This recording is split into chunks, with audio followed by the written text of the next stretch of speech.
جوزها طلع من الجان. فنانة مصرية شهيرة اكتشفت بالصدفة إن جوزها مش إنسان عادي، والأصعب إنها خلفت منه ابنها الوحيد اللي كان نص جان ونص إنسان. تعالوا نحكي لكم التفاصيل اللي حصلت وإيه كان رد فعل الفنانة دي لحظة ما شافت ابنها، وكمان كان إيه مصيرها. كل ده وأكتر هتعرفوه في الفيديو ده من 5 بالعربي.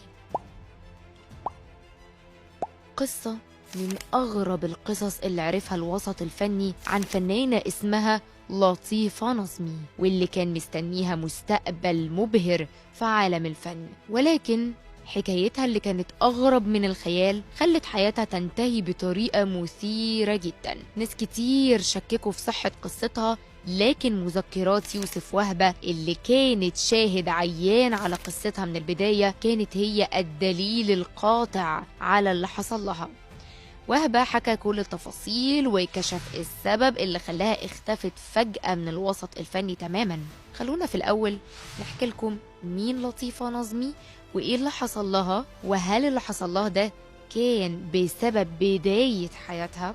قصة لطيفة نظمي بدأت بعد ما شافها يوسف وهبة في عرض مسرحي وقرر يضمها لفريقه بعد ما سابت بلدها دمياط علشان تحقق حلم الشهرة والمال واللي وفرهم لها عرض وهبة. لطيفة حست بالسعادة وإن أخيرا بقى معاها فلوس، عشان كده أول حاجة عملتها اشترت لنفسها شقة في واحدة من عمارات وسط البلد، لكنها ما كانتش متوقعة اللي مستنيها في العمارة دي. في يوم كانت لطيفة راجعة لبيتها لكنها لقت جارها بيحاول يفتح باب شقته.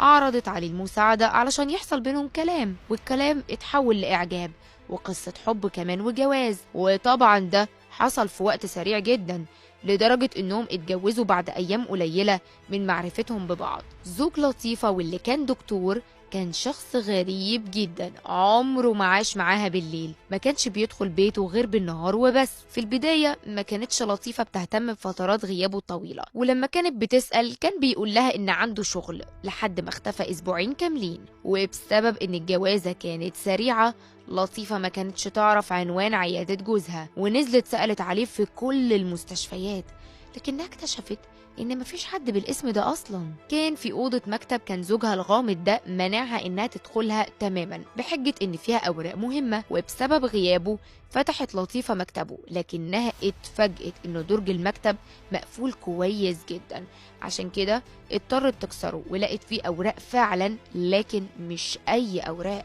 لما لطيفة فتحت الدرج لقت أوراق كتيرة مكتوب عليها كلام غريب وكأنها طلاسم شبه التعويذ كده، ولقت كمان قايمة فيها أسماء ستات كتيرة وعناوينهم. لطيفة نظمي قررت تدور في عناوين الستات، لكن الصدمة لما عرفت إن كل الستات اللي في القائمة دي انتهت حياتهم بفعل فاعل. هنا بقى بدأت تسأل نفسها هي متجوزة من مين؟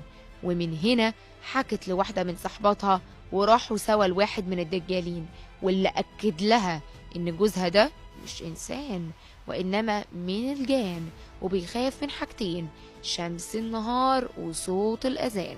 بعد كده حكت لطيفة نظمي قصة زوجها للفنان يوسف وهبة اللي نصحها بإنها تبلغ الشرطة وتنقذ نفسها، لكنها راحت اشترت اسطوانات قرآن وفضلت مشغلاها ليل ونهار. بعد شهر رجع جوزها وطلب منها تطفي القرآن ودخل مكتبه، لكنه عرف إنها كشفته، عشان كده حاول يخلص عليها، لكنها بسرعة شغلت اسطوانة الأذان عشان تتفاجئ بيه متمسمر في الأرض مش بيتحرك.